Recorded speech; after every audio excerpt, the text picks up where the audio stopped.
Oh, I'm sorry. I got into it. I was into it. I hope you're into the first story. Let's start it off.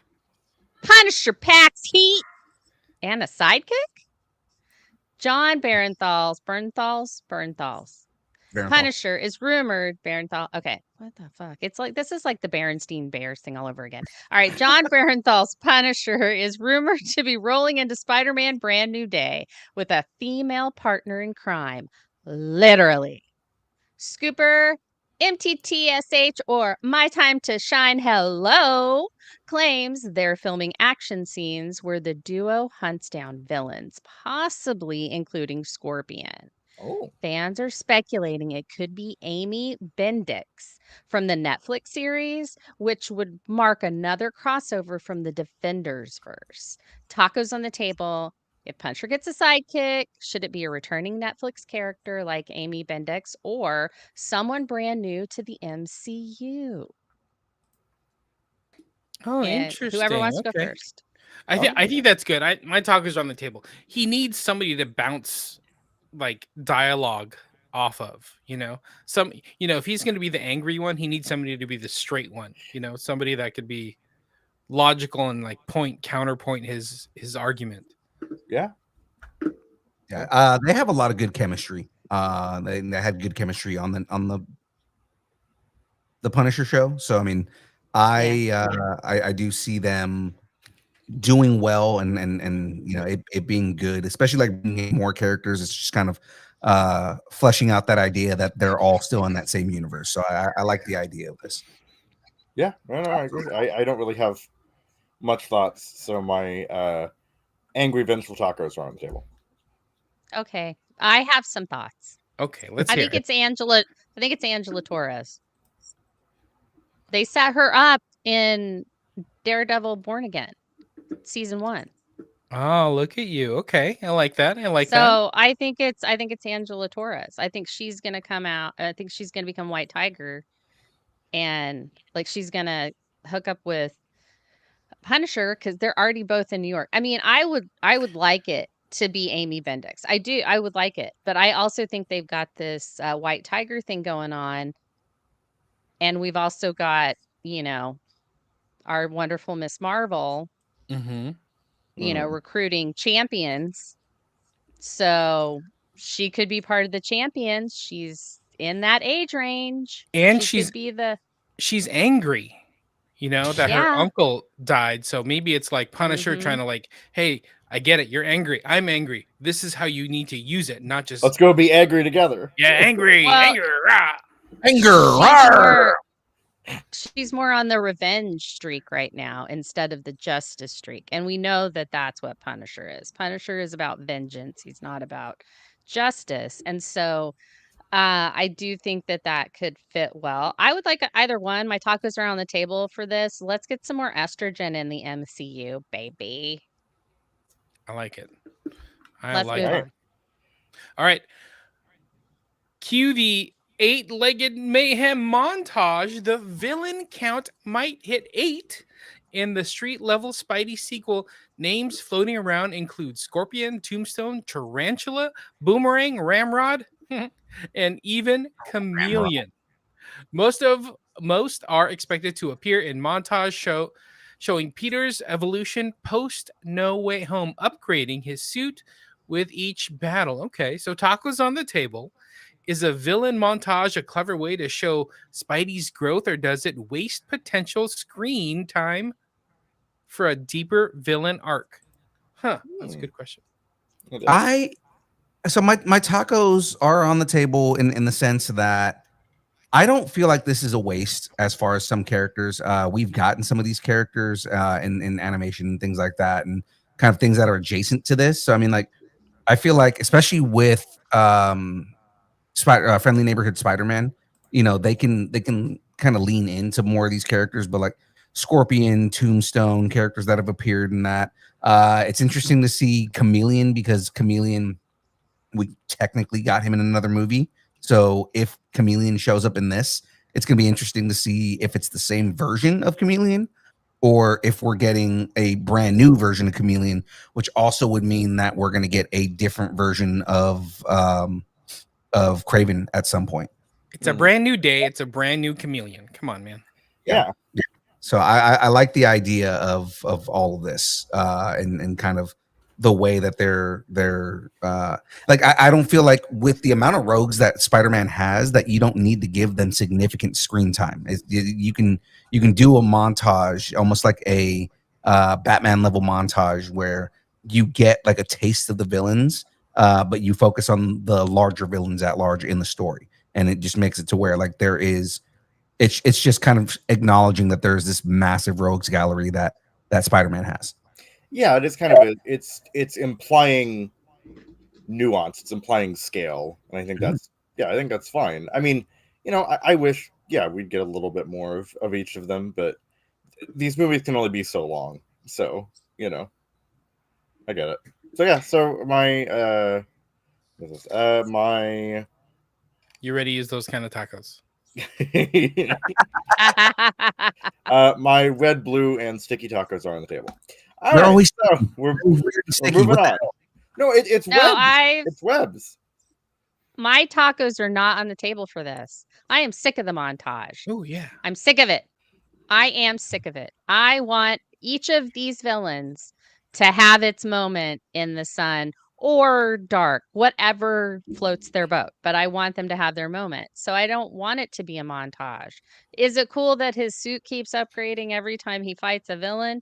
Yeah, that's cool. I don't know that we need to see it. But I don't know that we need to see it. Their moment could be in 5 seconds of a montage. No. I disagree. I'm not a fan of people use to me, having a montage is the hacky way to tell a story. It's like that's what I think. This is the fourth movie, right? Yeah, I'm like, why couldn't we have different villains? If you wanted to get through all these villains, why couldn't we have different villains in there instead of you guys, doing this whole Mysterio thing? Why couldn't Mysterio have like his recruited Tombstone or Tarantula? Come on, let's do this. I just don't get it. Spider-Man's villains traditionally form committees. There's Sinister Six, Sinister Six, Insidious Six, like freaking like Treacherous 3, out the back 3. There's like the subtle 4. Like everybody's got a freaking like they all got their own Legion of Doom, okay? And I'm just saying you could have had more villains. Sony didn't do this right. Sony doesn't do it right. Just give it back to freaking Marvel and then let them handle it. All right. So I totally see what you're saying, but I think you nailed it when you said Sony. I think Sony's going to be like, what is it going to take for this to be a big hit? We just need big numbers. The more villains, want to throw everything at it, but that's not going to work. Welcome to Sony. Story. Welcome to Sony. We put Madam Web in the movie. Yeah, exactly. There you go. Put Madam Web in the movie. You'll make every fan happy. James will be the only one to go see it. And it'll be in the top 5 movies of the year. Exactly. All right, let's move on. No, you gotta have a montage. Okay. From Jedi to Jet Setter, Daisy Ridley is reportedly in talks to lead Delilah Dirk and the Turkish Lieutenant, a swashbuckling Disney adaptation based on the graphic novel of the same name. Described as a female Indiana Jones, Delilah is a sword-wielding adventurer with a flying boat and a knack for escaping pirates. Disney's had the rights since 2016, but this is the first real movement. So, tacos on the table, would Ridley survive in a globe-trotting, sword-swinging franchise, or is this Disney's way of hedging its bets post-Star Wars? Okay, so my tacos are on the table for this because I feel like we need some female period piece like go-getters. I think that would be fantastic. Daisy Ridley is the one to do it. If you haven't seen her in the Agatha Christie thing she did, I think it was Death on the Nile, go watch that. You'll see why. but I do think that the reason they're doing this is not they're hedging its bets post Star Wars or the globetrotting sword swinging. Sword I think swinging, yeah. they're trying to keep her in the corral so that if they have to push her Rey movie back, that she's still pro Disney, so that she'll do whatever they ask her to do in Star Wars. Yeah, that makes enough sense. I mean, I think it'll be cool. It sounds interesting. It sounds a little. I mean, I don't know. You have Indiana Jones. I understand what they're doing. It just seems like they're kind of, in general. We'll get to another story soon. They're kind of pushing the like adventuring kind of archaeologist thing quite a bit. It seems like that's the new trend for the moment. And so it's just interesting that they are just not milking Indiana Jones as much. And they're like, oh, let's do a new thing. Like, I'm glad they are. That's good. We should be doing new things. But it's so no, I think it's be cool. He sounds a flying boat sounds great. Well, they tried to do it with the latest Indiana Jones by, adding a female lead to it, like a younger, adventurer type thing, but the movie just wasn't that great. Right, exactly. And that may be part of it, is they're like, shit, we have to do something. We have to do something else. I think go ahead, Youngfo. I was gonna say it all comes down to writing. I mean, like, so in the end, you can take whatever franchise, whatever movie, whatever it is that you want to do. It comes down to good writing and not just phoning it in or trying to throw in just trying to throw things in for the sake of throwing it in. Like write a good story. I said this like last week or the week before. Write a good story that happens to center around the character, right? Or just that character that happens to be in it. I think Daisy Ridley is a perfect person to helm a franchise. She's a great actor, so I mean, like, I think she'll do great. It's just a matter of, does Disney take the time to find the writers who are right to adapt this book? You know what I mean? Right. No, that's I totally agree. I think this is Disney. Remember when they said they're all about exploring new IP? And we're like, what new IP is Disney trying to do? I think this is one of them where it's like, hey, could we build a franchise, build an IP around somebody like Daisy Ridley? Totally agree. I mean, apparently. You kind of have already, or you tried. Yeah. So, don't know. We'll see. Well, hey, we know she's good at swordplay. Oh, yeah. So, yeah. And kissing relatives. Well, I mean, that's a lot of. Technically, if you want to get into it, Ben might be her cousin. So, I mean, Yeah, no, that's, I mean, yeah. Anyway, so my Sandy flying aquatic pirate evading tacos are on the table. I was gonna say, I don't know where this is going, but I didn't either. On the I journey. did not either. just We're moving on. We are moving on. Pugh, Watson, Grande. Oh my. The next Bond film is heating up with casting rumors. Florence Pugh is reportedly the frontrunner thanks to her Dune connection with director Denis Villeneuve. For some reason, I couldn't say his name right. Emma Watson's name is in the mix due to her ties with producer David Heyman and Ariana Grande. She's the wild card. Producers are allegedly impressed by her wicked performance and see her as a generational hook. So, tacos on the table. Is casting a pop icon like Grande a bold reinvention of the Bond girl, or a risky stunt that could backfire? Interesting. Maybe we shouldn't have Bond girls anymore. Just whoa. I mean, it's what is they've been trying to redefine the Bond girl. I think this might be the movie that they do, because the Daniel Craig Bond girls have been a totally different animal than, say, the Roger Moore, Sean Connery, George Lazenby. Although Lazenby married his Bond girl, Just saying. Yeah, I think just with those three names in there, it does seem like they are trying to go with a more woman forward Bond girl. Right, I'd like to see which is that. good. I feel like if they're I feel like Florence Pugh, it would be wasted if they made her a Bond girl and didn't make her an equal of Bond, like another agent, and Yeah, then spun her off into her own series. Oh, hey, look at me. I'm making moves right now. Florence Pugh as an 00. She could be 008 because double. she's everywhere you want to be. The infinity Well, sign. They Anyway, did 08 in the last movie, so I mean, like, 009. well, she killed the other 8. Now she's the new 8. Yeah, no, yeah. Don't hate the Hey, 8. Don't she's hate played the it. 8. She's played hard Canonically, assassin. like Yeah. canonically, that's not wrong. Like canonically, that's not wrong. So I mean, yeah. Okay. No, I mean, I'd be into this. I don't care that much about James Bond. I would not care more about it if Ariana Grande was in the next movie. But it's interesting. It does certainly show a new direction. Yeah. Hopefully for this franchise.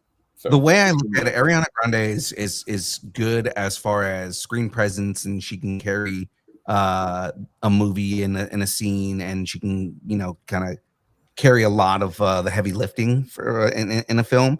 But I feel like Florence Pugh and Emma Watson lend themselves more for action heroine. And especially Florence Pugh, she already has a lot of experience with stunt work and acting and everything like that. Like she literally jumped off a building in Dubai. I mean, like it's badass, right? For the last movie. The second tallest building in the world. She jumped off of. The Burj Khalifa. Yeah, like it's Florence Pugh can easily be a part of the franchise and kind of give Bond a run for his money. Emma Watson is somebody who she is good at that type of action, and she's probably going to be more stunt double than up front, whereas like Florence Pugh is probably going to do her own stunts, right? A lot of cases. Ariana Grande is kind of like another class because she is a really good actress. She's somebody who commands the screen, but she's not really action oriented. So I mean, that's kind of and then it's not to say that she's interesting in a James Bond scenario. So right, it's not to say that she couldn't do like 3, 4, 5 months of stunt work and really get into it. There have been plenty of actors who have done that, but it's just as of right now, it's not really like her forte. It would be really cool to see her do that, and that be something that she really into. Now she starts getting into more action movies, and that kind of like widens the range of everything that she does. But I mean, as of right now, I mean, she is a generational Oscar winning actress. So okay, cool. Was that the last rumor? That was it. My blushing tacos are on the table. All right, so of course they are. Because it's like every girl that he has a crush on. So there we go. Except Grande. He doesn't like Ariana Grande. Mm-mm. It's not that I don't like her. the goody girls. Well, I mean that's okay. Accurate. So, all right, well, ladies and gentlemen, it is now exactly. It is now time for the download. So let's get into all the news. I'm sorry, I'm over here acting like there's not a transition here. Rumors, we've had a few, but now it's time to drop the mic and pick up the magnifying glass. The download starts now. Woo!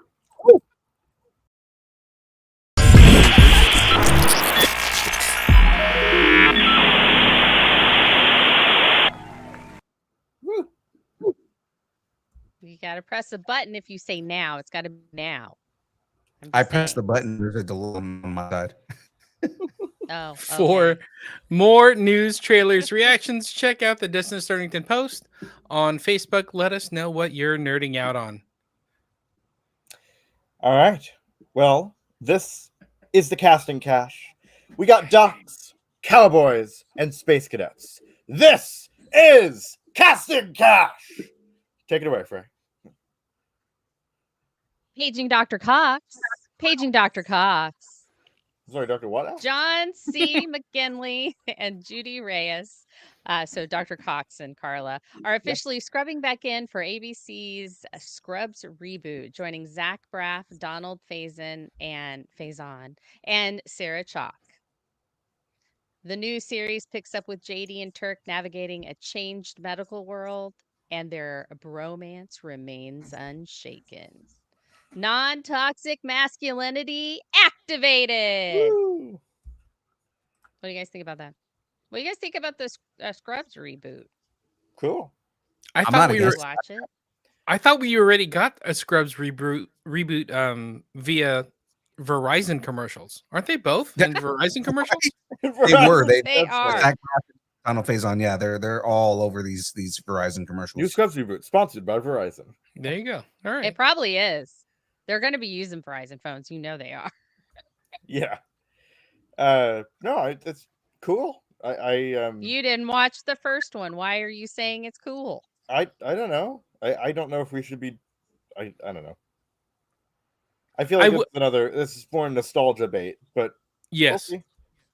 I will say this. agree. They need to find a way to modernize this, because we can't just reboot a show and just expect people to just love it. You know, you have to find a way to give it a hook. Yeah. In these new shows, like give it something else besides we're just going to regurgitate what we had before. So Yeah. I hope they find a way to make it more dynamic. It's an entire Okay. show bashing on RFK Jr. That would Okay. be. That's a hook. Just that's it's just navigating the consequences. All right. Old Leatherface himself. Okay. Never mind. All right, where we go? Okay, Cuba goes rogue in Judge Doherty. Cuba Gooding Jr. stars in The Madness of Judge Jeremiah. I'm already talking like that. Jeremiah Doherty, a gritty revenge thriller where a Texas judge survives a cartel hit, teams up with his would-be assassin, and goes full vigilante across the U.S.-Mexico border. Does this sound like Oscar bait or straight to streaming chaos?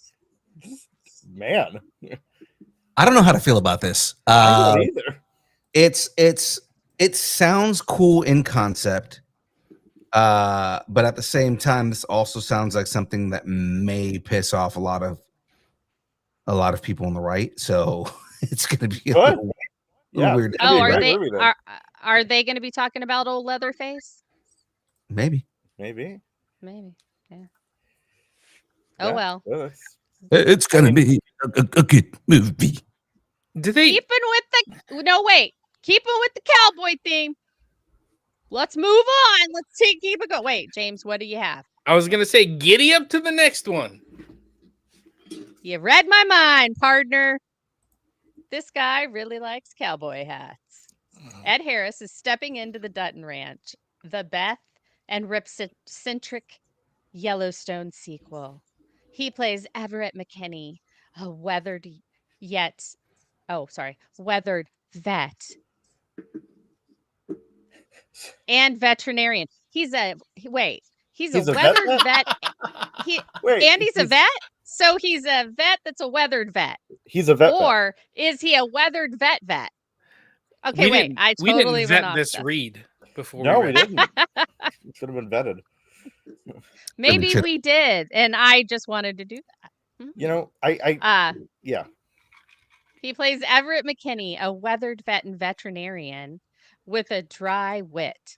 That sounds fun. He sounds Unlike like he's us. good at a party. Joining Kelly Riley, Cole Hauser, and Annette Bening. Oh, he's totally going to be Annette Bening's love interest. Totally. Will Harris bring gravitas to the Yellowstone verse, or is this franchise already bursting at the seams?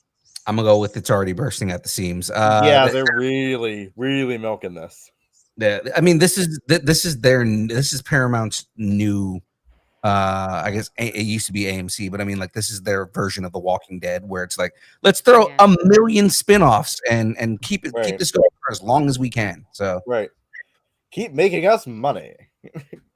Yeah. Yeah.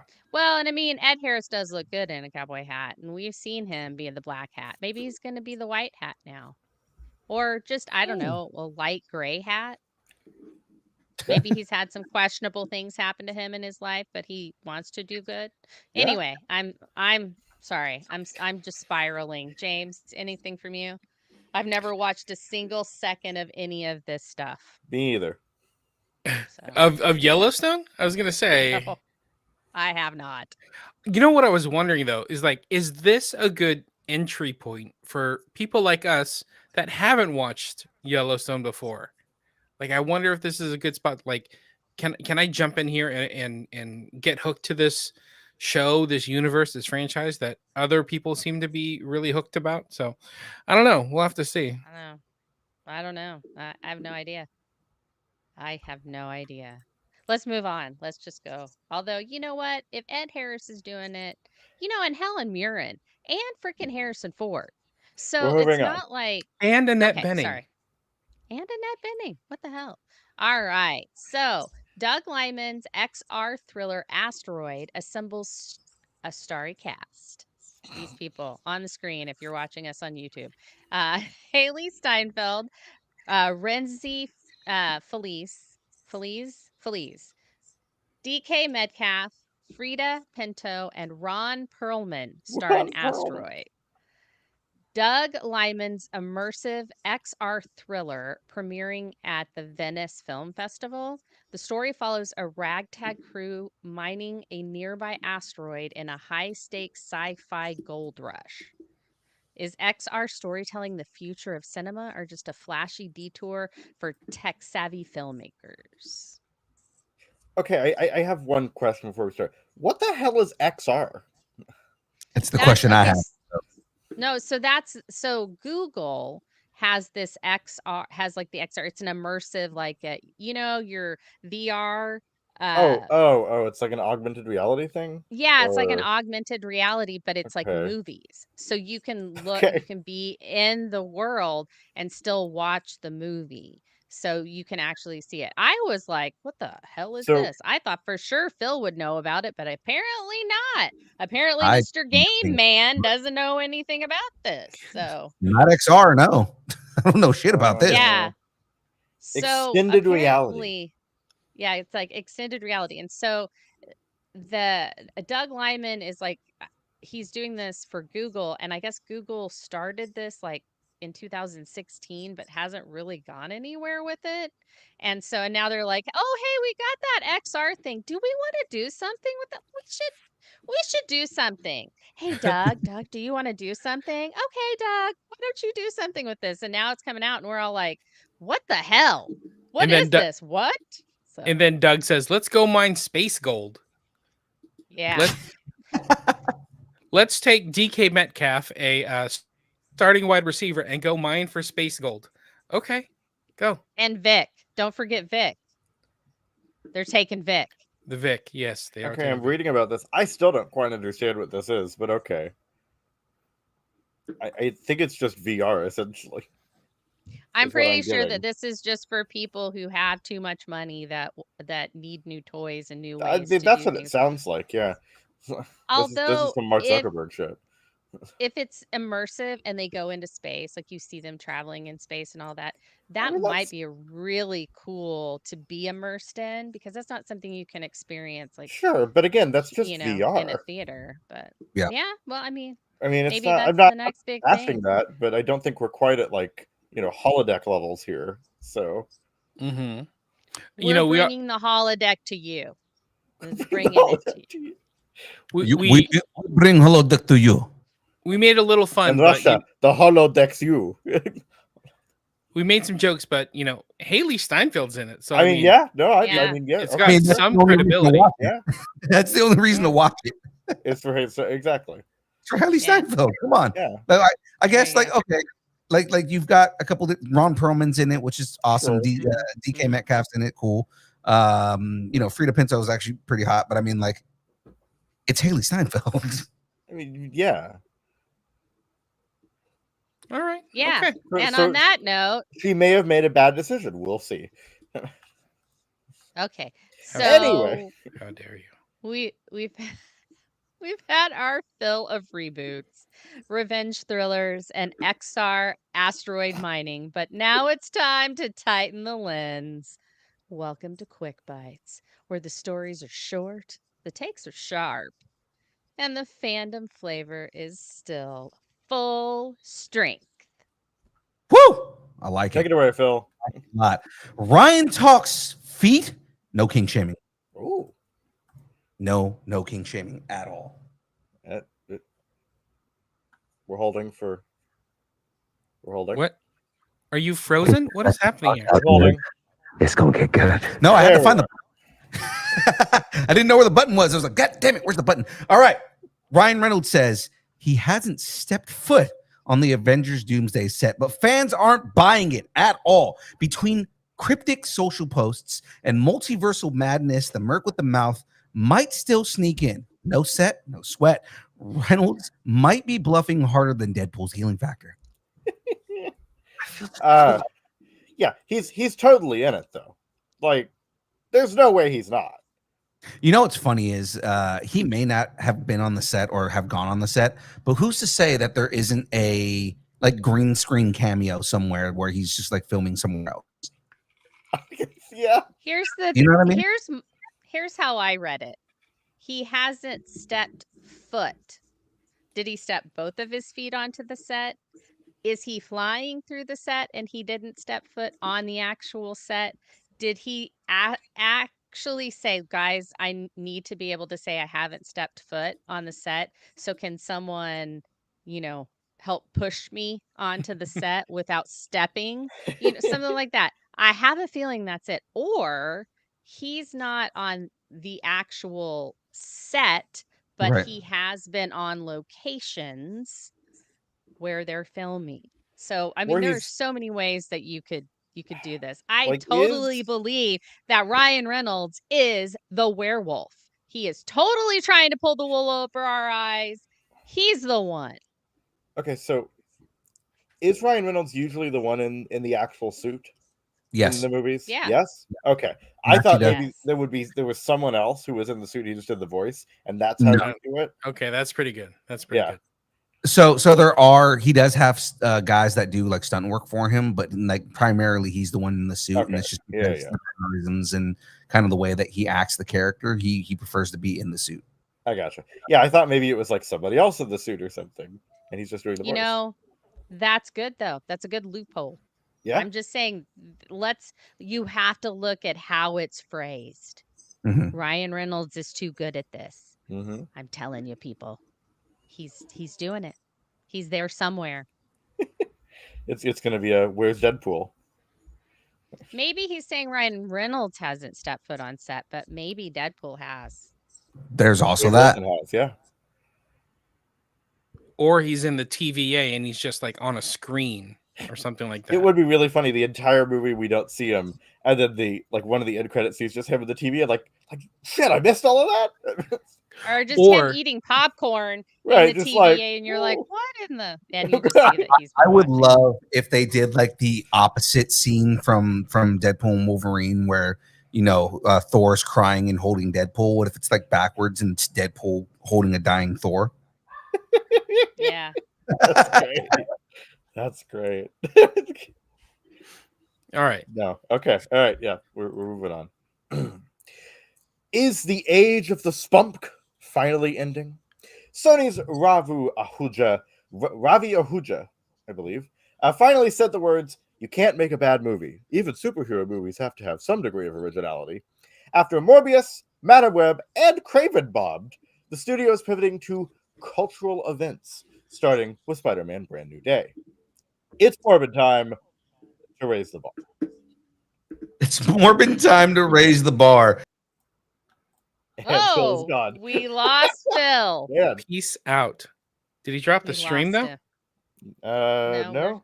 Okay. we're still alive. Still alive. He's just gone. He'll come back. Cool.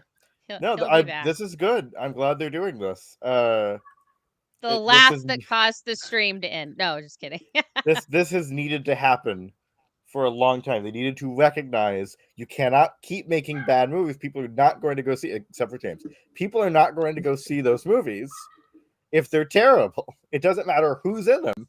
You need to be making good movies, as opposed to let's just throw a bunch of Marvel characters. Let's throw a bunch of DC characters. It's like that's not how you make a good movie. It's not the IP recognition. It's making a decent movie. Exactly. Agreed. I agree. Yeah. I think this is the first step to Sony giving all the Spider-Man stuff back to Marvel. Good. They should. No, I was kidding. This is just me trying to manifest it because Sony's never going to give that up because it's the only thing Sony has that makes them any freaking money. So I don't think Sony's going to give up Spider-Man. I think what they will do is say, all right, Marvel, we've learned our lesson.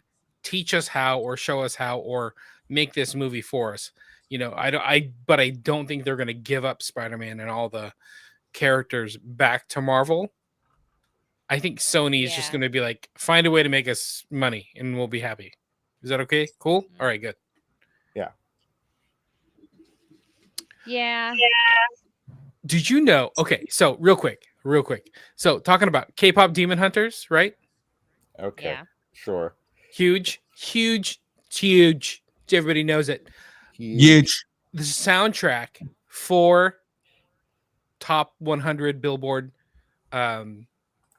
tracks. It's like the best-selling soundtrack since Saturday Night Fever. It's something crazy like that. Sony is making $0 on the music.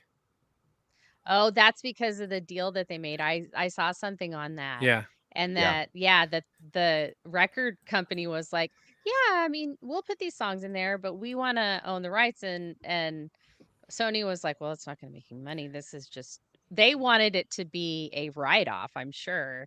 And then it turned out to be this huge thing. And they're like, what the? So I think Sony's learning a lesson. This is my full circle, is that, hey, we may not make the best decisions. Let's work with our partners and see what they could bring us. Okay. So yeah. There you go. We'll see. We'll see. Sony is just dumb with every decision they make. Again, they don't know how to do Spider-Man movies. Again, K-pop Demon Hunters, they thought it was going to be a flop. They thought it was going to be terrible. They're like, no, this is not going to be something that people want to go see. And they sold it to Netflix and said, we'll get rid of the rights to the music. And now it's like the number one thing in the world. I finally watched it yesterday and was like, this movie's amazing. Yeah, absolutely. That's what I'm saying. I think Sony will be like, all right, we need to trust in our partners. We have these IPs. Let's trust in our partners to make something better happen. I haven't seen it, but I know that it's an amazing movie. I just know it is. I haven't seen it yet, but I will see it. We just don't have Netflix, although we're thinking about getting Netflix. So we'll see. There you go. No promises. All right. Speaking of bad money decisions, shut up and take my credits. A screen-matched saber from Empire and Jedi just shattered records at prop stores auction, selling for $3.6 million for Darth Vader's lightsaber. Oh my God. It's now the most expensive Star Wars prop ever sold. Shut up and take my... Exactly. The force is strong with collectors and their bank accounts. $3.6 million. Good God. Oh my gosh. Is there something that you guys would like? Is there a collectible item that you guys would spend $3.6 million on? No, because I don't have 3.6 million, and I'm probably never going to see that amount of money in my life. And even if I did, I would not be spending it on that. Well, let's say you have a lot of money. You're one of the. I have too much money. Too much money. Yeah. And you got to spend it.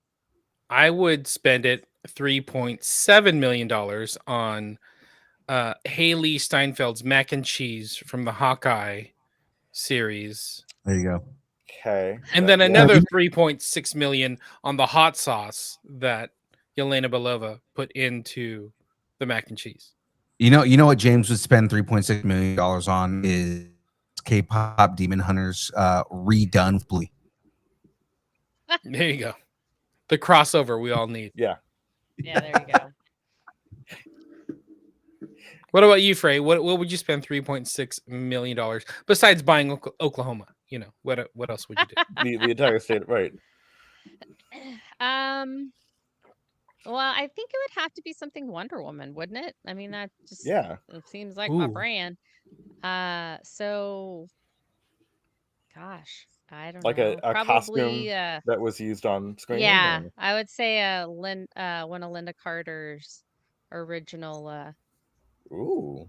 costumes with the multicolored cape, the red, white, and blue Oh, cape nice. with the stars. Cool. That's what Uh-huh. I would spend it on. That is exactly You know what? I would Nice. You know what I would want? I would want a screen use Green Lantern ring.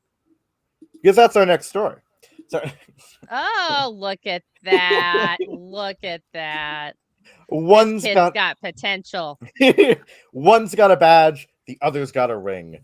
A newly released set photo reveals Aaron Pierre as Green Lantern John Stewart and Kelly MacDonald as Sheriff Carey, hinting at a grounded, noir-inspired tone. With cosmic stakes and emotional depth, Lanterns aims to be DCU's prestige pivot into character-driven storytelling. So, is Sector 2814 really ready for this collab? I didn't see the picture. It's It's a Right here. leaked picture. It's on no, that's not it. okay. It's that's just Kelly MacDonald. Okay, cool. I couldn't find a good one of the actual picture.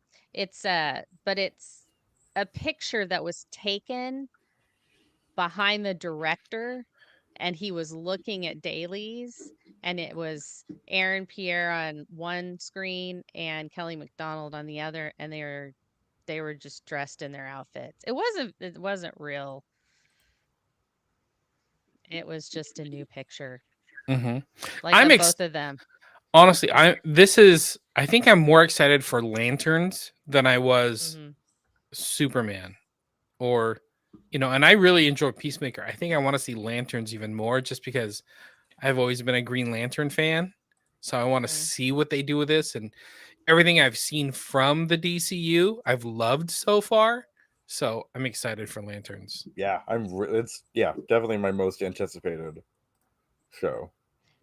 So I think I'm more excited about Lanterns now that I have seen Superman, and I've seen, because you can take a lot from Superman on how the world is, how it's lived in, just from things in there. Obviously, metahumans have been around for a long time, so it does make me more excited about it, because I think it's going to be totally different than Superman.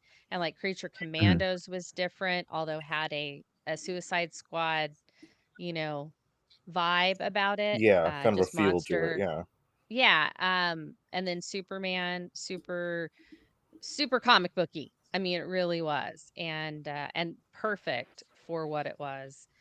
So I am interested. Peacemaker obviously is zany, wacky, and absolutely X-rated.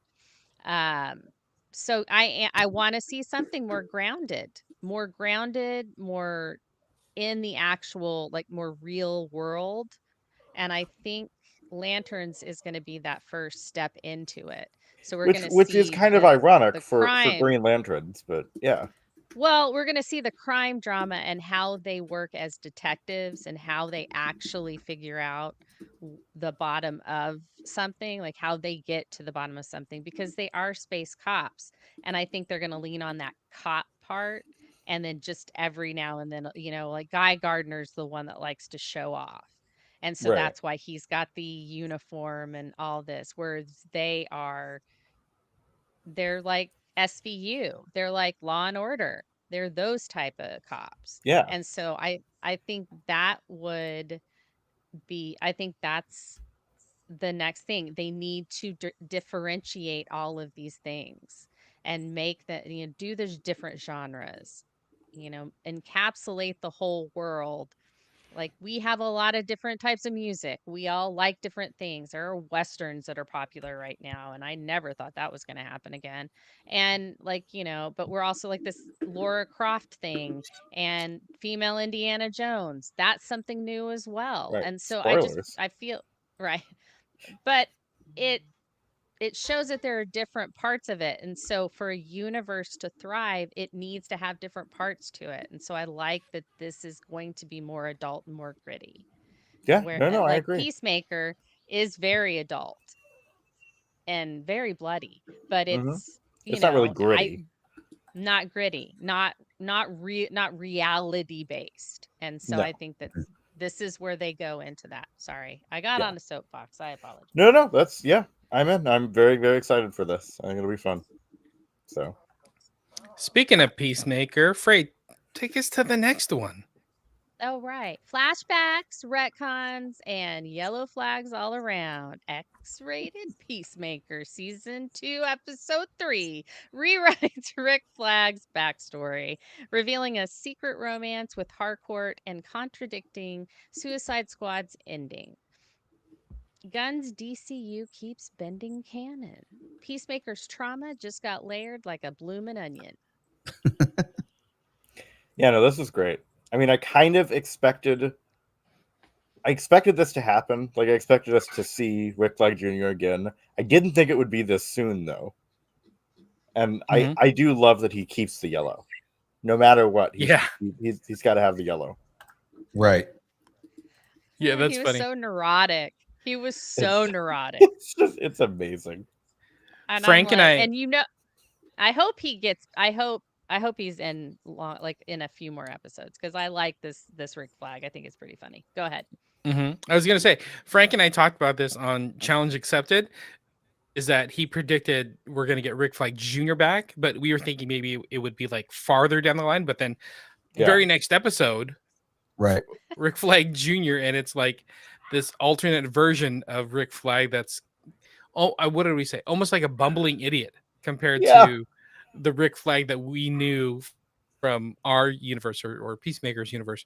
But yeah, I think it's good. I love the layers that they brought in.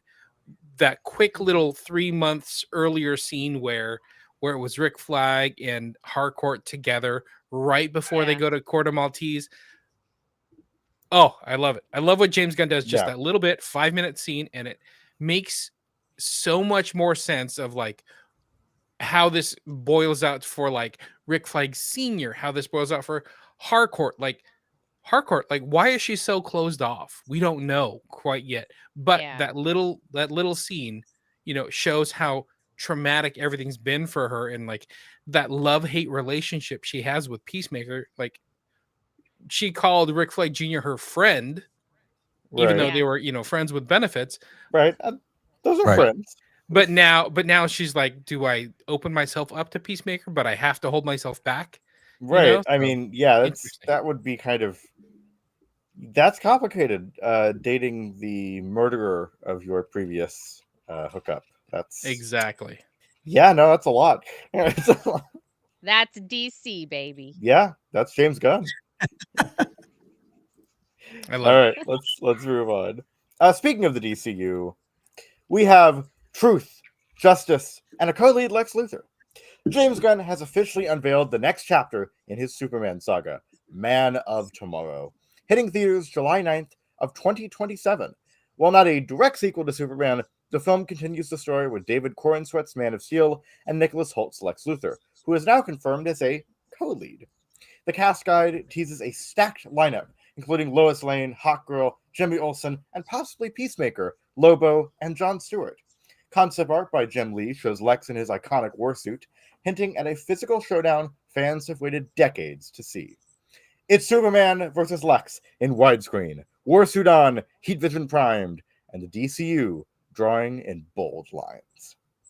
I'm actually really excited for this. I've been wanting to see Lex in the power suit for so long. Live action. We see him in animation all the time. It's that power suit. It's basically he's Ironmonger without the helmet. Yeah. Yeah. You know, like that. He should be that size of suit as Ironmonger's suit, right? Like it shouldn't be like Iron Man and kind of just like a small suit. It needs to be big and hulking and just kind of, you know, like it needs to be something that really feels like he's gonna punch Superman in the face with it. Right. Exactly. So I like it. I think it's going to be cool. I too have wanted to see the war suit. I have wanted that. You know, he's just not Lex Luthor if he's not wearing green and purple occasionally. Come on, babe, let's do this. That's the reason that he and Joker get along, is their love for green and purple. Green and purple. That's great. That's funny. I do think that this is a good thing. I cannot wait to see Nicholas Hoult in it. I think it's going to be amazing. No, I'm very excited for this. Yeah. And I think, just off the top of my head, they're going to team up because we're going to get Brainiac. That is a popular theory, I think.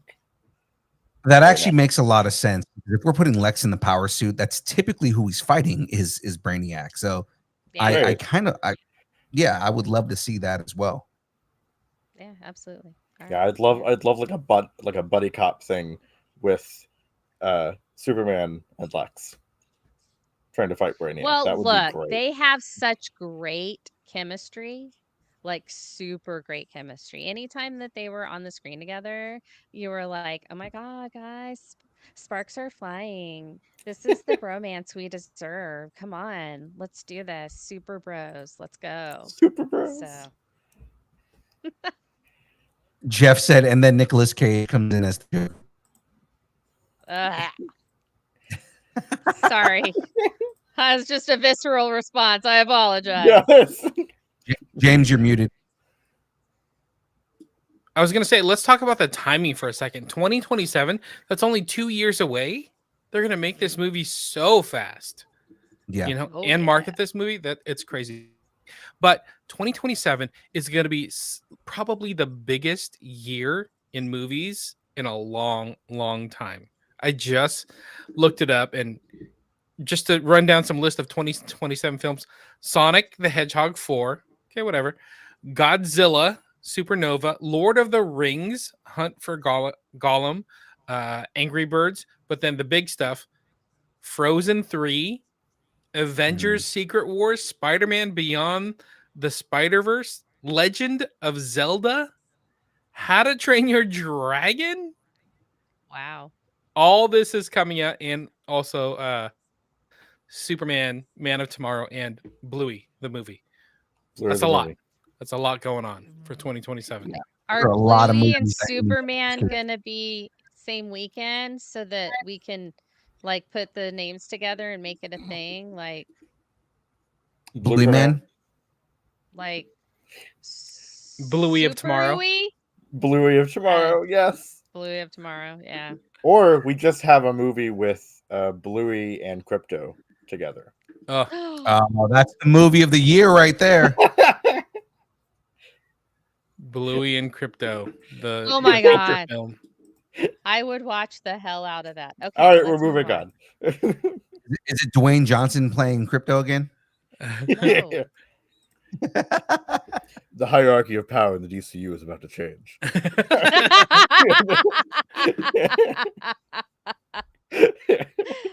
Oh man, that'd be great. He was more right than he knew.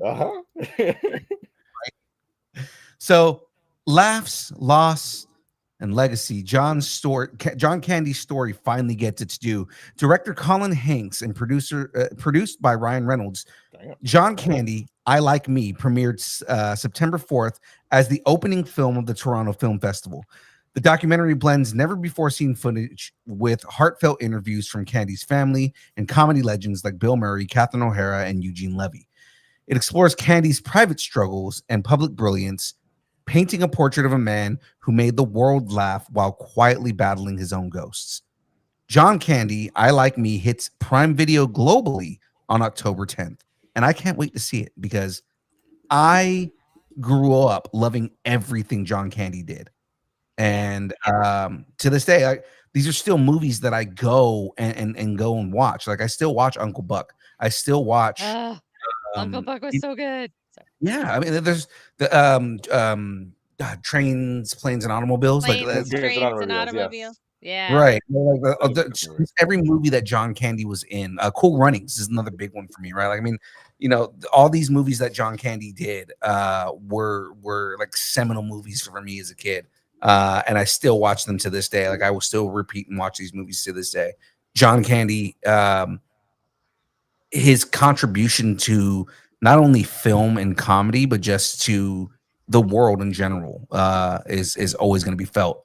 And I'm excited to see this film and kind of see the different light and his struggles and the things that he went through, but also just everything in general. So I'm ready for this. Yeah. Well, I love a good documentary. We know. And it's kind of like, it's a documentary biopic. So it's like it's him and it. Yeah, I know and I'm it's gonna produced love by it. Ryan Reynolds. Like, man. Yeah. Oh yeah. Well, so I was thinking about this when I was writing this earlier. Like we wouldn't have John. I don't think John Candy would have been as popular if John Belushi hadn't really kind of broke through. And then we get John Candy, who I think opened comedy up and having, guys who weren't just like perfect be comedians and be able to be real people. He did that, and then that opened that up for Chris Farley. And so I just feel like he's part of a legacy, and to know that he impacted other like comedy legends the way that he did, and how he was so giving and just really selfless. I think seeing that side of him, I think a lot of people don't. And I feel like that's probably going to be the most uh, heartwarming and best thing that'll come out of this. So I'm loving it. I'm loving Yeah, it. definitely. I like John Candy too. Yeah. Totally agree. I Hey. remember watching reruns of SCTV back in the Yeah. day with John Candy and like Eugene Levy. I'm like, that's great that Eugene Levy's in the documentary as well. So Oh yeah. yeah, Catherine O'Hara and Martin Short, all of them were great. Yeah. They were all were first SCTV first class. So that I loved that. Anyway. Anywho, All right, who's got the next let's move on. I do. Hudson Valley isn't ready for this mystery man. Ryan Johnson's third Knives Out mystery, Wake Up Dead Man, will premiere at Toronto International Film Festival on September 6th. Well, it did premiere on there. Before hitting select theaters. I don't know why I did that. I don't know what day it is. For a 2-week run starting November 26th, just in time for Thanksgiving. Yay. The film lands on Netflix. That was rough, man. The film lands on Netflix globally December 12th, continuing the franchise's tradition of holiday whodunits. Daniel Craig returns as Benoit Blanc in what Johnson calls his darkest case yet. I have an opsis. I'm ready. A communion waiver opsis. Benoit's here for the wine synopsis. A communion waiver opsis. Benoit's here for the wine synopsis. Set in a gothic Hudson Valley town, the story follows a young priest, Josh O'Connor, and a firebrand Monsignor, Josh Brolin, whose congregation includes Glenn Close, Jeremy Renner, Kerry Washington, Andrew Scott, Callie Spaney, and Mila Kunis as the local police chief. When an impossible murder rocks the town, Blanc is called in to unravel a mystery that defies logic and possibly faith. Thanksgiving murder mystery? Past the stuffing and the subtle knowing glances. I Cool. like. So Go ahead. What? are we all fans of the Knives Out series? I Yes. love them. I love Yeah, them. last And one not was just because Catherine Hahn was in one. Well, I mean, that helps. Yeah, both movies so far have been great. They've like defied what I expected of them. They're smart. They're really well written. They're really good movies in general. Really well acted. I'm a and I'm excited for this third movie. Yeah. I think it'll be cool. I love Agatha Christie. And I know that has nothing to do with Knives Out, but it does. Because I get like Agatha Christie vibes, like an updated Agatha Christie type of like a Hercule Poirot, like a Southern Hercule Poirot. Like he just pulls crap out of his ass, and you're like, how did he even know that? How did he Mhm. find that out? And so I get that vibe from it, and and I love it. I just adore it because it's like old school murder mystery, like you go to a one of those games, the murder mystery games, and you have to find out who done it or whatever. It just I gives was me that kind of yeah, vibe. sorry. I love it. So anyway, Yeah, no, I was gonna kind of say that it does feel like kind of a throwback in a lot of ways, and it's really interesting. It's interesting that that's still it's like it's a modern adaptation of it. So Right. cool. Ryan Johnson has said that when he wrote Benoit Blanc, he based it on Hercule Poirot. So I mean, like Ooh, the character is based on Hercule Poirot. He said it was supposed to be like a modern telling of Hercule Poirot, because Poirot takes place in like turn of the century. Well, not turn of the century, but like earlier on, right? Like it's it's like from like the 1920s not to the a modern 1940s. taking Yeah. place. Right. yeah. Right. So like Benoit Blanc is supposed to be like, in current time. So I like that he decided, let's not, retell Perot stories, and let's tell new mystery stories with a new character and creating new IP essentially. So I like what they did here. It was always good. It's always what we want. I love it. And I'm going to say this right now, if they cast Magneto older, it should be Daniel Craig, because have you seen his hair? The luscious locks are amazing. And I want them to be Magneto. That's what I want. But if they're going to go younger, Morgan Spector, he needs to be Magneto. I have to look That's at all Morgan I'm saying. Spector. Hold on. Right. I loved these movies, and it makes me think like because I really didn't like Ryan Johnson after seeing Star Wars Last Jedi. I'm like, what is he doing? But then I saw these movies, and I'm like, okay, I really love these movies. Maybe Last Jedi again. I still didn't like it, but that being said, I like me some Knives Out, so I'm excited. I would for just the like third film. just like to say for everyone else, The Last Jedi is the best Star Wars sequel movie. So just It is his favorite. yeah, it's the best. Yeah. All right. Well, thanks for coming on the podcast. Also, I We'll see agree. you next time. I agree with you, Frey, on your Magneto casting decisions. Thank you. I just looked him up and I'm like, oh yeah, no, yep. Before All right. moving into the Saying. next story, I'm going to disagree and say that The Force Awakens was the best of the three. So It's just a rehash of the original trilogy, so yeah, but it was also a movie that was trying to set something up that Ryan Johnson decided he didn't want to go forward with. So the story that would have unfolded with that would have been a lot more rich than what we got. And yeah, there is a whole mess of they should have just had J.J. Abrams direct the whole thing, really. yeah, but they were trying to go the route of they were redoing the whole Lucas directed the first movie. They had somebody else come in for Empire, and then they were going to have another director come in for the third one. But then Disney was like, oh, well, J.J. Abrams is free again. Can you come and fix this? And it was like so far gone. It was like, okay, well, everything right. I mean, the problem with that is that Lucas was still like an executive producer there. he still Yeah. had the vision. It was just he had different people directing. And so anyway, Yeah. we So could we're get into not this. gonna talk We could get into about this. Star Wars.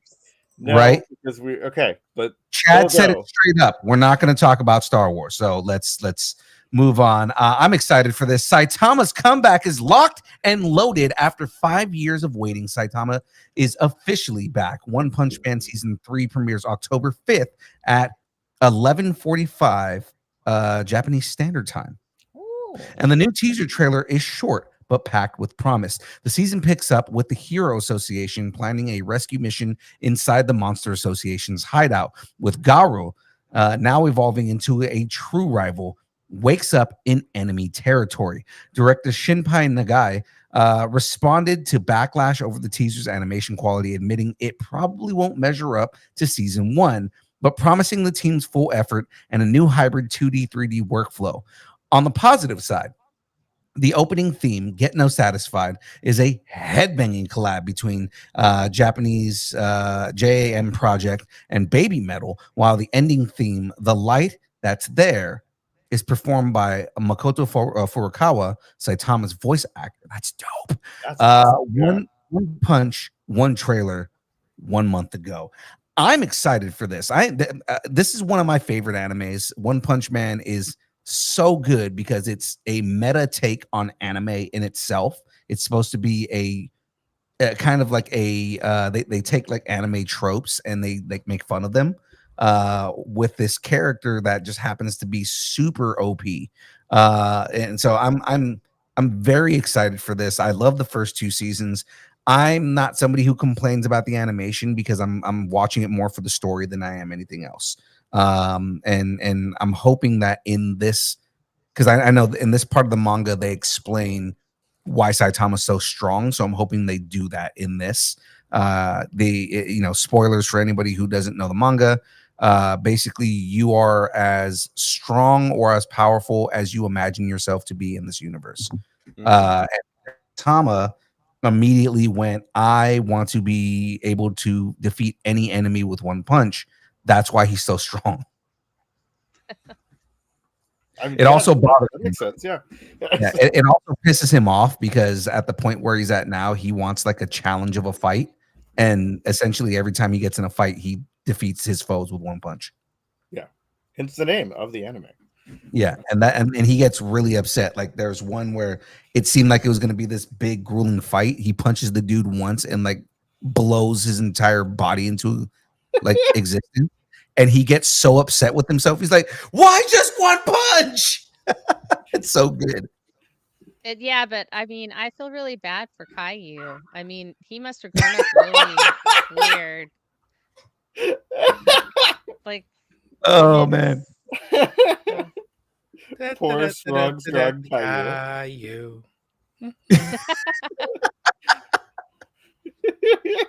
Thank you. I'll be here all week. So. That was good. All right.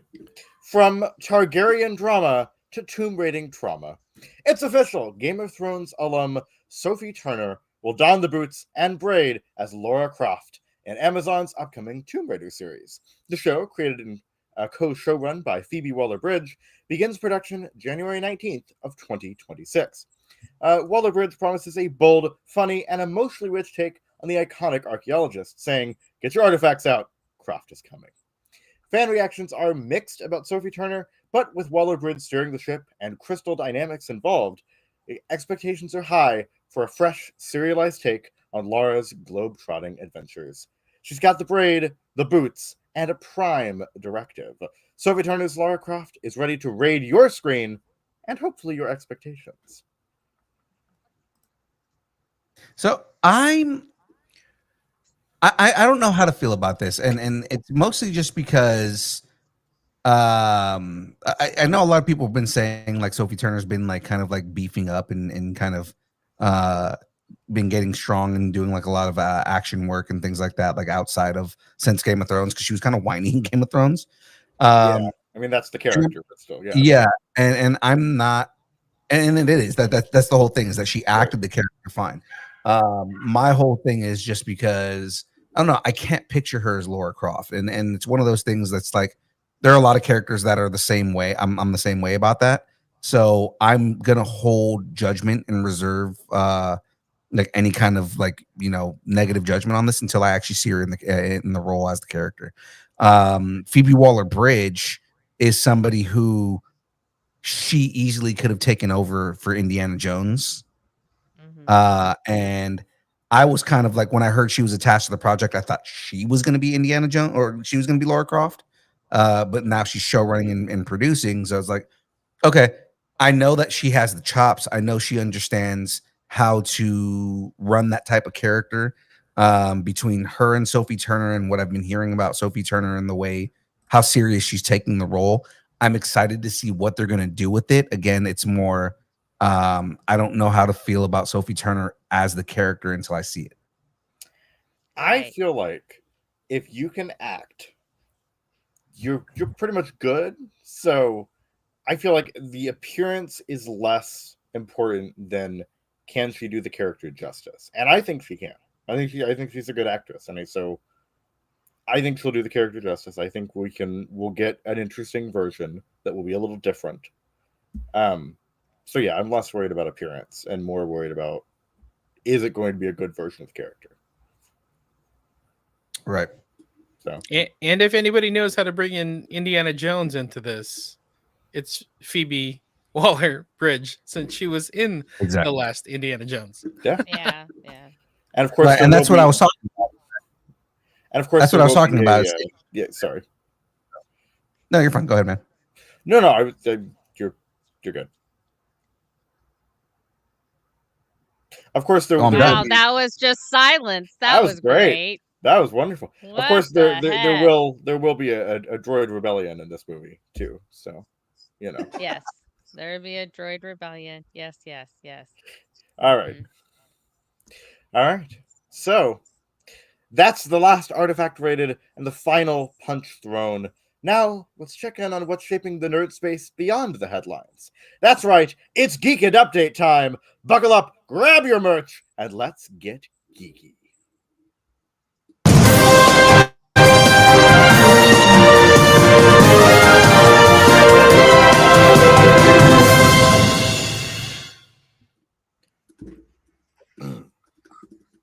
Oh, we're live.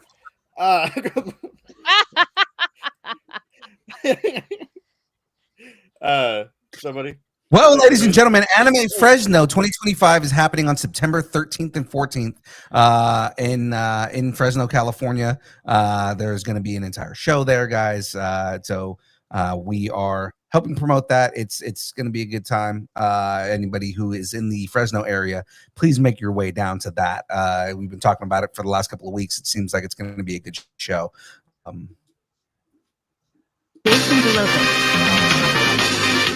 What the? Wow. Man. Hyper. Someone got excited. That was my phone. The show is falling apart. Somebody's calling. Who is calling? Yeah, Anime Fresno is coming up, but then after that, we have a busy schedule of Anna Medford, September 20th and 21st up in Medford, Oregon. Young Phil is going to go interview some people. Friends of the show, Christina Kelly, will be up there. Who else is going to be? Barrett Letty is going to be there as well. It's going to be awesome. It's always a good time to go to Medford and the Rogue X. It's always a fun time. Always a fun time. And absolutely. Then when he's up there in Anna Medford, I'll be here in Sacramento going to CrockerCon. So Frank from Geek Freaks and I will be hosting CrockerCon here in Sacramento. Crocker Art Museum, September 21st. I think it's a Sunday. It's going to be free. So it's very family friendly. Cosplayers need to come out, hang out. It's going to be a good time. I think Sac Geeks will be there. A bunch of friends we know will be there. It's going to be awesome. I am excited. I'm excited to see what's going to like after everything's done. The show, like kind of like not the fallout, but just kind of like the reactions to all the work you guys do at CrockerCon. Yeah, it'll be fun. I think we got like 4 or 5 panels. It'll be some good times. Yeah. Oh, that's awesome. Yeah, Nice. that'll be great. It'll be a good time. And then the week after that is LA Comic Con. September 20. Quiet down, kids. Friday, September 26th through Sunday, September 28th, at the Los Angeles Convention Center. And it's just, you know what? It's just going to have a lot of stars, a lot of people. If you have a fandom, someone's probably going to be there to represent that fandom. So if you want, get tickets because you're going to see a lot of people. A lot of people dressed up as their favorite character, talking to the person that played their favorite character. That's how it's going to be there. That's what LA does. That's how LA is. And then everybody's drinking coffee. That's it. This is our biggest show, so I mean, we tend to get some of our bigger interviews here, but we also get all of our indie interviews here. So this is going to be a good show. It's a big show for us. Plus, we get to go hang out with all of our podcast buddies. And Zach, Geek Freaks is going to be there with us as well. So I think this is going to be a good show, even bigger than it's been in the last couple of years. And James is missing it. So Sorry, Bye, but you'll have fun. James. Good thing Geek Freaks will be there. Geek Saga will be there. Comics Podcast will be there, along with a friend of the show, Jamie Girac, will be there. She'll be running a panel, so it'll be some good times. I think SAG Geeks may be heading down as well. We'll have to see. But yeah, it'll be a good time. Everybody but you. Yes. And you. Let's not forget. All of your favorite people will be I live in the middle of the country. there. As Well- do You I. live 5 hours away. Well, probably longer than that. But So we'll make sure a few hours away. we'll make sure young Phil says hello to Elizabeth Olsen, Paul Bettany, Charlie Cox, Vincent D'Onofrio for you. I Christine know, I'm Ritter, so sad. I want to meet Charlie Cox. Look, David no. Tennant? Just send the distance learning private jet down, and we'll And we'll just come. get on it. We'll be there. and come to. So LA. James didn't tell the rest of the team, but he crashed it. Yeah. I'm glad James is okay. Yeah. Oh no, he wasn't in it. Oh. Wait, what? Is that why we don't have any merch? Yeah, that's exactly why we don't have any yes, merch. yes, No merch, people. The merch is scattered about the Sierra Nevada mountains right now. So Yeah. Mm-hmm. All those llamas in the merch. I'm telling you. Yeah. All right. Oh, the next. I now call it an invisible jet. I'll Right. sell it to you That for doesn't 3.6 exist. million. Speaking of all the fandoms that are out there, ladies and gentlemen, the other show we're going to be prominently featured at Fandom Cons in Silicon Valley. That is going to be on November 7th and the 9th at San Jose at the San Jose Convention Center. So that is going to be that's another show we're going to be at. It's going to be a good time. I know a couple people said that they're not going to make it, but man, they're expanding their fandoms every day. There are new guests that are being announced every day, and it is intense. It's even there's guests that I don't even know about that keep coming up, and I'm like, man, I knew about so many of them, but there's so many more that are coming up. Like, this is ridiculous, and I'm excited for this. I know more guests that are coming, but I can't tell you quite yet. But it's gonna. All I gotta ask you is, there were 2 that were potentially coming. Did he sign one of them? I'm not gonna ask. You don't have to say who they are, but did he sign one of those? One is signed for next year, and that's all I will tell you. Okay, but- that's fine. We're gonna enjoy some amazing guests from like the 100 series, from Star Trek, the original Star Trek. Walter Koenig will be there. Yeah. If you're a Wow. Power Rangers fan, we're gonna have like 13 different Power Rangers that are gonna be there. It's gonna be amazing, including Austin St. John and Walter Jones. I know Carla Perez. She's amazing. I love her. Friend of the show, Carla Perez. Yep. And then other friends of the show, Daniel Logan will be there as well from Star Wars. And then Nice. childhood favorites, Ernie Reyes Jr. will be there. Oh my gosh. Tiamat from, so they were both in The Last Dragon, so it's going to be awesome. Keone Young will be there as well. Olivia Hack. Wow. Come on, man. We got Wow. so many guests. It's gonna be fun. Another friend of the show. I mean, like there's so many people that are coming to the show, and I couldn't be more excited about this. They just announced a whole bunch of new voice actors that are going to be there. I know that they just made a big thing about God, there was another fandom that they just announced. It's blanking on me right now, but there's like a whole nother fandom that they just announced that is another big one that they've got a bunch of people coming from. So it's a big deal, guys. Sounds like it. We'll have a good Yeah, time. that's awesome. Mhm. Yeah. So All that's coming up. Yay. San Jose Fandom Con, November 7th, 8th, and 9th. So that's beginning of November. The end of November, Fan Expo San Francisco is going to be happening. I'm sure Sei Wong will be there. Sei Wong's always at these shows. So we're talking with Frank from Geek Freaks. So they're hoping to cover the show. So we may help them cover the show. We shall see. Oh, Very cool. cool. Do we know That's anyone that's awesome. going to be at Fan Expo? Or Well, you do have the internet. So well, no, I'm just. I was trying to prompt you. Wow. Okay, that's how we try to prompt someone who might already have the. Wow. well, I mean, you could also look it up yourself. Okay, If you want me to prompt it, that's fine. No, I was just teasing you. But these are always big shows.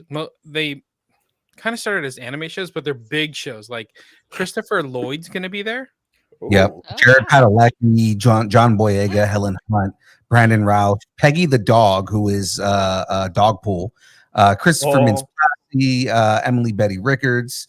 Peter, I mean, God, there's so many names here. Jennifer Beals, Ashley Eckstein's going to be there. That's a big one. DJ Oh, Qual. yeah. Let's see. There's a whole bunch of more anime. There's a lot of anime guests that are going to be here. It's a big deal, guys. There's so many. Greg Capullo's going to be there. That's a big deal for me too. Right, Arthur, someone- That is a big deal. yeah. Michael Golden's going to be there. Jay Lee. So many comic book writers and artists that are going to be there. Fabrizio De Tomaso is going to be there. Ooh. Yeah, guys, this is exciting. And there's always has big guests. So, I mean, again, James said it before. Christopher Lloyd, Jared Padalecki, John Boyega, Helen Hunt. Those are all huge names. So, Someone needs to say how to Dogpool for me. So, yeah, I know the DeLongs were planning on going so they could get pictures with Dogpool. Mhm. That's so sweet. Awesome. I hope they put them in a little costume. Their little costume. Okay. Mhm.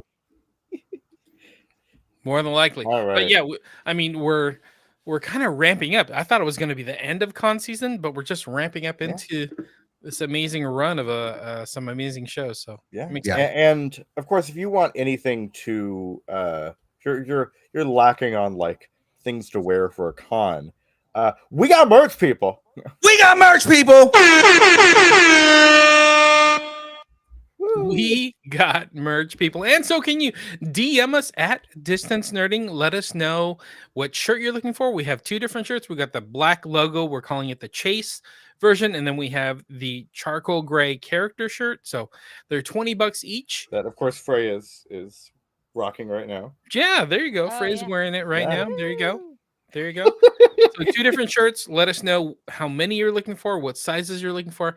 We'll have them at the cons as well, but the best thing to do is to message us ahead of time so we know if there's certain sizes or certain versions you want.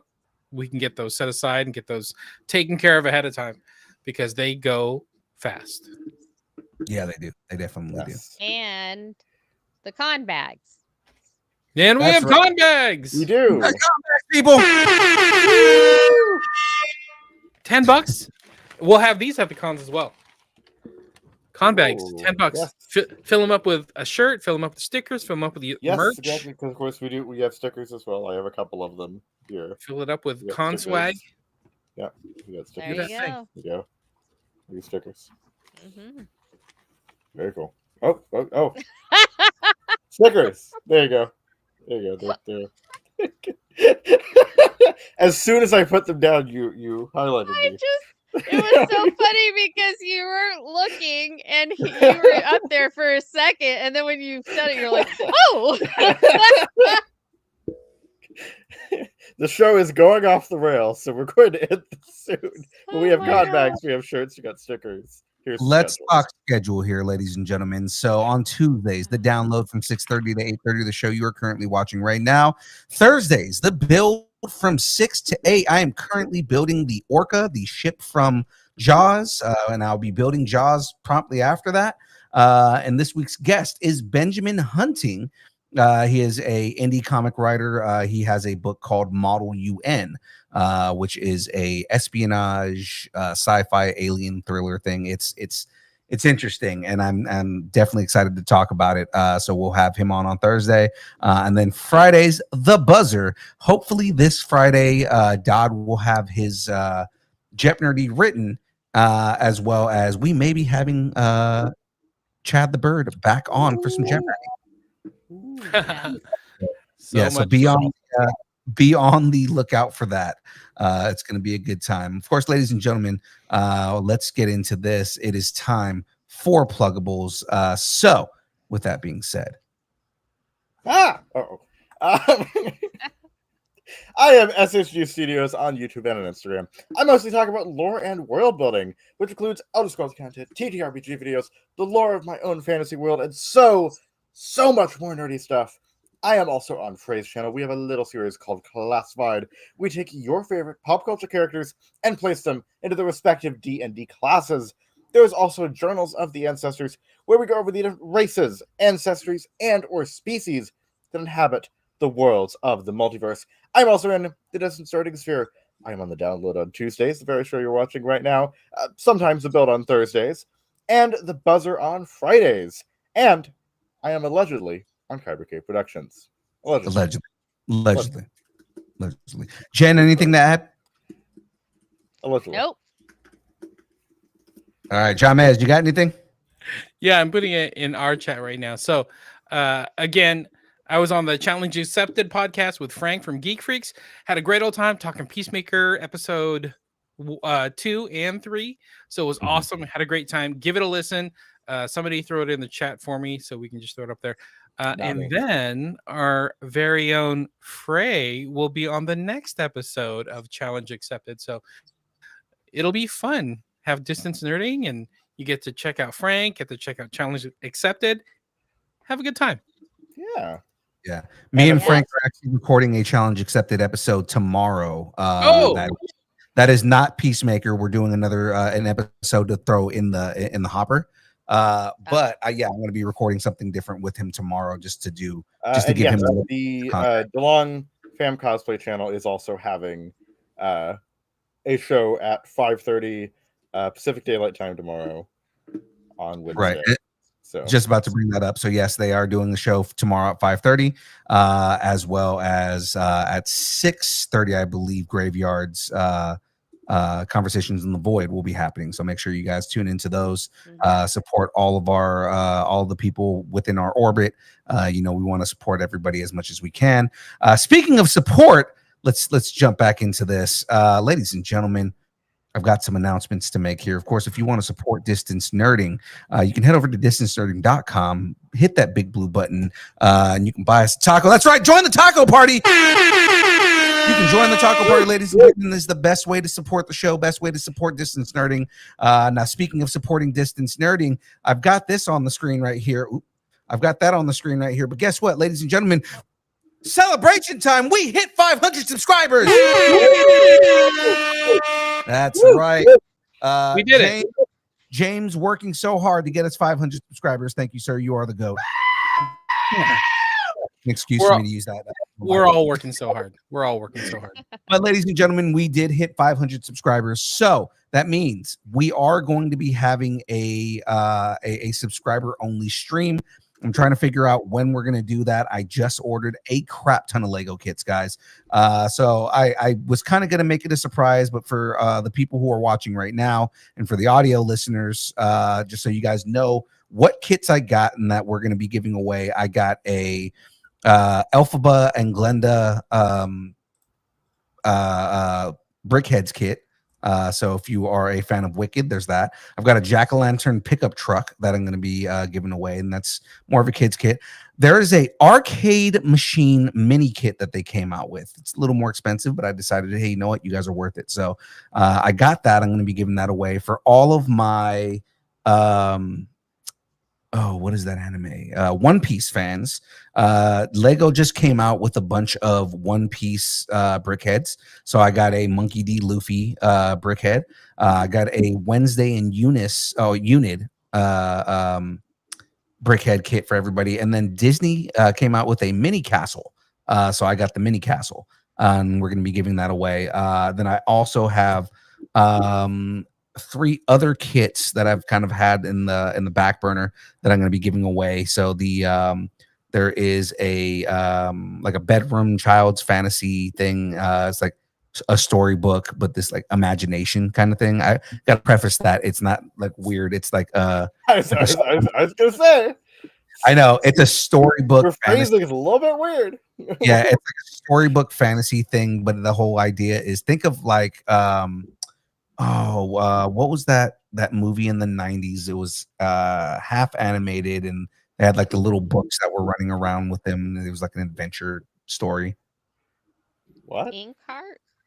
No, it's something like that. It's basically it's like it's supposed to be a kid's bedroom, but he's having like a fantasy imagination thing. So like the room turns into like a pirate ship kind of thing. Maybe we should just stop saying fantasy. That's so that right there, I've got a like a 12-in-1 build your own kit kind of things. Comes with a bunch of instructions and pieces for you to make what you want. And then there was one other kit, I'm not remembering what it was, but I've got a whole bunch of kits that we're going to be giving away, guys. So we tentatively we will figure out what date we're going to do that on. Just because I'm trying to get those kits in my hand first before I set the date, but I have ordered them, so I just need to get those kits. So guys, thank you so much again for subscribing and for supporting Distance Nerding. Again, this is my thank you to you. We're going to be giving away a crap ton of Lego kits, guys, and I will take a bunch of pictures once I get them and post them so everybody knows what we're doing. It is going to be subscriber only, so I will make it so that you have to be a subscriber to Distance Nerding in order to make it into the stream. So if you want to be a part of that stream, go subscribe to Distance Nerding. Yeah, if you haven't yet. If you're not already, everybody who's watching now probably. Live, but this is for as well they should. Exactly. But Exactly. let's come on and finish the taco party and let everybody go and enjoy their nerddom. Exactly. Well, ladies and gentlemen, if you sorry, I had to open this back up. Have something you want to discuss, tell us what you're nerding out on and connect with us on Instagram, Facebook, Twitter. I don't know why we're still there. Well, you go follow us on Graveyard's Beard because that thing is getting good. Twitch, TikTok, Threads, YouTube, Discord, Blue Sky, MySpace, Vine, GeoCities, Friendster, Second Life, AIM, Farmers Only, Christian Mingle, OnlyFans. It's only pictures of Aaron Watson's feet and Mandels the beard, Jamez's glasses, judging you. Well, they're not judging you as much anymore because you helped us hit 500 subscribers. So they're judging you until we get. They're still judging you until we hit 10,000 subscribers. It's the next milestone, right, guys? The next milestone. So yeah. I'll settle for 1,000, 10,000. I'm sorry, 1,000 subscribers is where we're going to get. But let's go. Let's do this. And of course, everything should do with for money because there's not very much that you won't do for money. So. Weird shit. Let's go.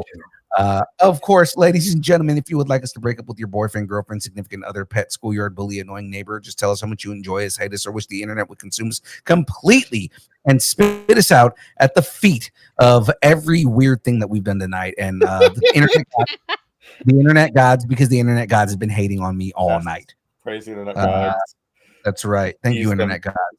You can send us an email at distancenerding@aol.com. We will read it live on air. So the other thing, ladies and gentlemen, if you would like us to discuss something, if there's something that you want us to talk about on the show, send us an email. Tell us what your fandom is. Tell us what you want us to talk more about so we can add it into the rundown, guys, because we we want to talk about the things you guys enjoy. So continue to do that. Now, that is it for the night. Before we say the last line, Bruce, buddy, it's time to go to bed. Bruce, go to sleep. Yeah, It's Bruce. almost, It's almost Go to sleep, 8:30. Bruce. Go to sleep. Yeah, go, Bruce. Yeah. Good night, Bruce. Right. Good night. Night. That's Sorry right. for being creepy. Thanks, everybody, and keep nerding together. Woo. That's Ready to right. We will see everybody on Thursday. Until Woo. then, everybody have a good night. Bye. We'll see you. Distance nerding.